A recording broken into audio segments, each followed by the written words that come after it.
Bonjour à tous.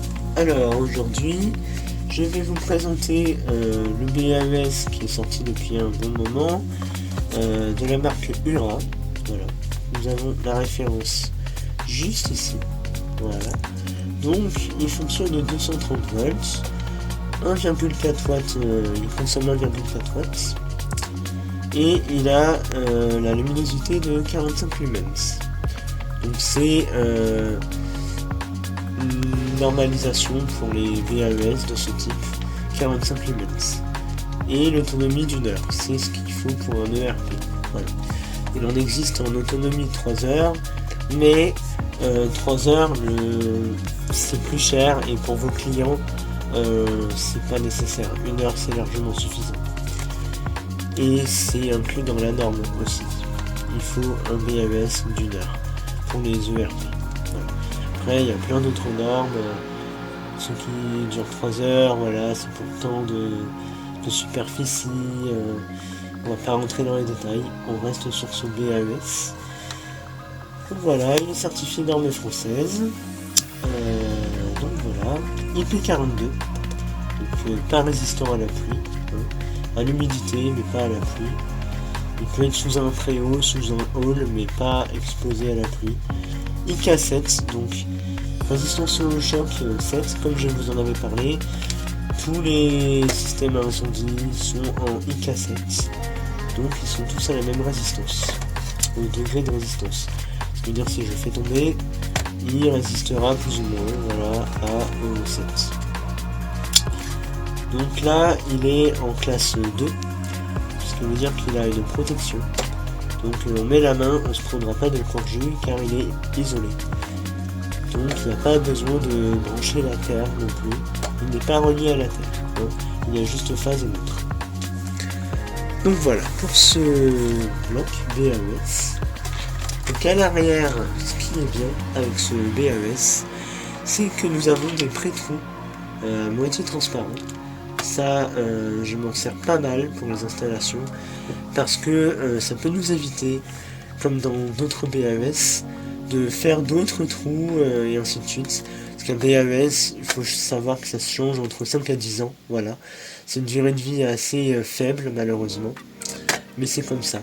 Et quand la batterie lâche, en général, il faut changer le bloc, parce que la batterie coûte le prix du bloc. Il y en a pour entre 70 et 136 euros, une batterie.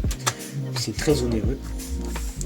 Donc là, pour en revenir à ce petit trou, et ben quand le socle on le fixe au mur, on arrive à voir à travers les anciens trous, et parmi tous ces petits trous, on arrivera bien à trouver le trou existant. Et ça, je l'ai déjà fait, et c'est ce qui m'est arrivé, j'arrive à trouver le bon trou. Ensuite, à l'arrière, nous avons 4 petits crochets pour y mettre sur une boîte de dérivation.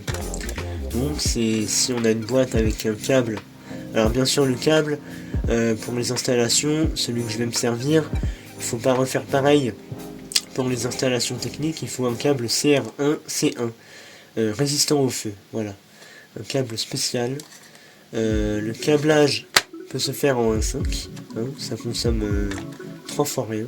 C'est de l'éclairage, on peut dire ça comme ça. Donc voilà, ça, les petits trous que vous avez là, c'est pour le fixer sur une boîte. Ça évite de faire d'autres trous à côté. Vous vous servez des vis de la boîte pour l'empiler dedans, tout simplement. Alors, pour le démontage, donc à l'intérieur, il suffit juste de le démonter là. Donc là, je vais le démonter comme s'il était au mur. Je vais me servir d'un tournevis plat. Je vais le mettre comme ceci. Alors, quand il n'est pas au mur, c'est pas très simple, mais je vais faire comme ceci.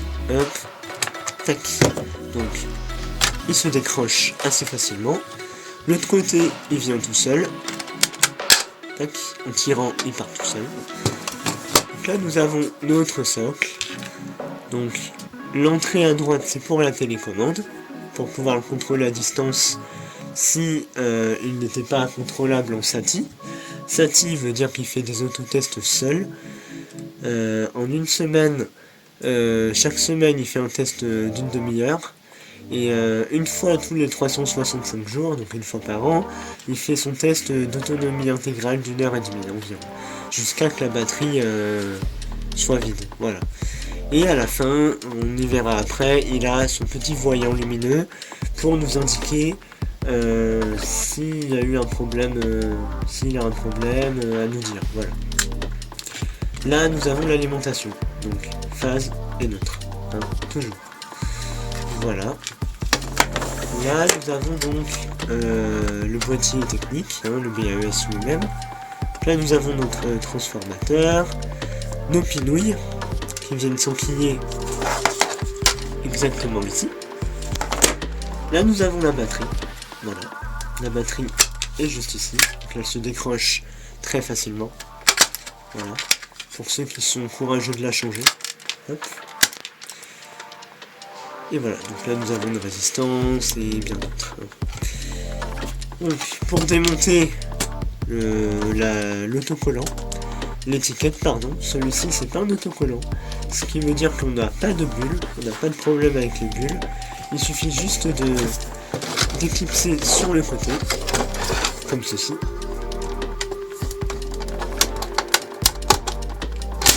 Hop, on décroche le côté.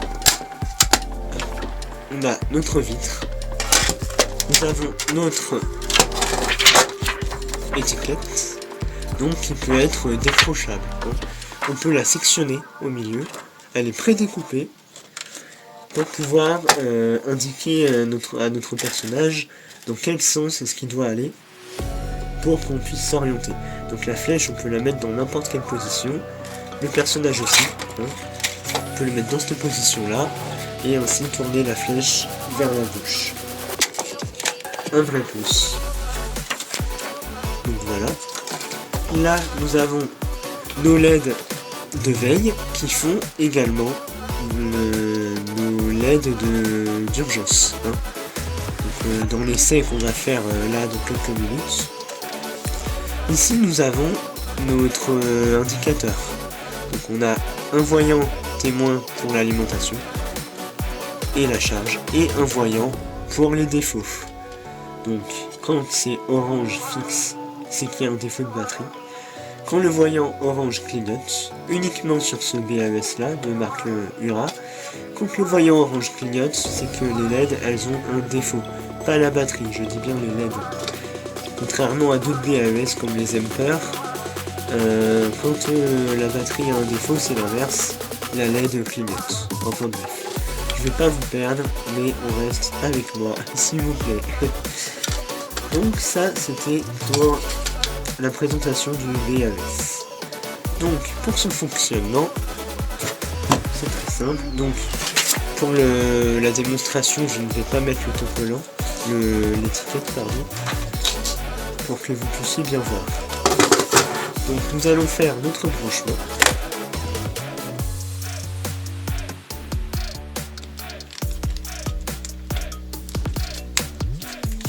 Donc voilà, là notre branchement est terminé, phase neutre, pas de télécommande pour la démonstration.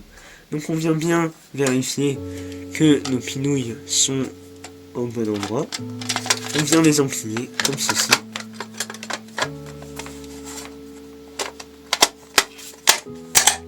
On entend bien le clac, donc ça veut dire que notre BAES est bien enclenché.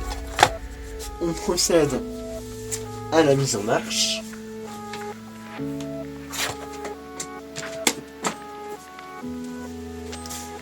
Donc là, comme vous pouvez le voir, notre BAES, il est en mode veille. Les LED ne sont pas allumés au maximum. Notre voyant vert clignote, ce qui veut dire qu'il est opérationnel et qu'il est en charge. Par conséquent, si je vais simuler un défaut de batterie, donc pour cela, je vais le démonter. Comme ceci.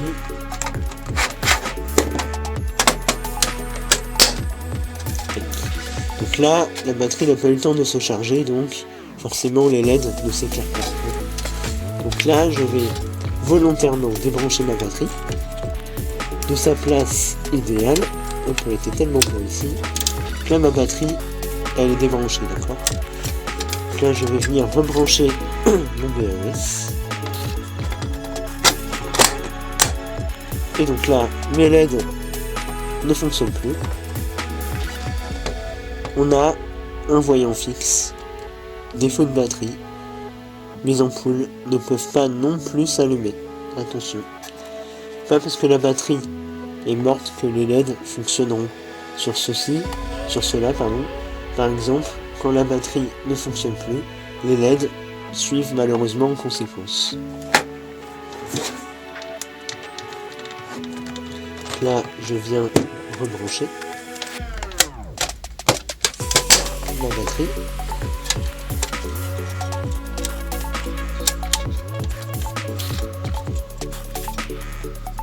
Ne vous inquiétez pas si en branchant la batterie, vous ne voyez pas vos LED s'allumer, c'est normal.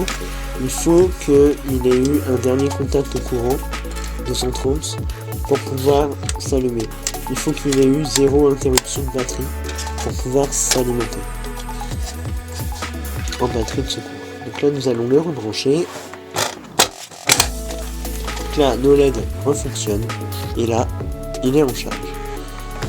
Donc, vous imaginez bien que pour mon essai de défaut de LED, je vais pas volontairement sectionner mes LED parce que j'en ai besoin quand même. Il me sert à mes démos. Mais voilà, si jamais vos LED, là par exemple, si jamais j'arrache une LED, et ben les deux ne fonctionneront plus forcément. Et notre voyant clignotera orange en disant défaut LED, elle ne fonctionne plus. Et voilà. Mais la batterie continuera de charger, parce que la batterie, elle est en bon état. Donc voilà pour ce BAES. Et on remet toujours l'étiquette dans son emplacement prévu. Là, il a des petites encoches pour pouvoir bien fixer notre étiquette, pas qu'elle se barre une fois mise, ce serait moche. Tac, on vient l'enfiler comme ceci. Et là, on vient mettre notre cache en toute beauté. On enclenche. Et notre BAES est enfin opérationnel.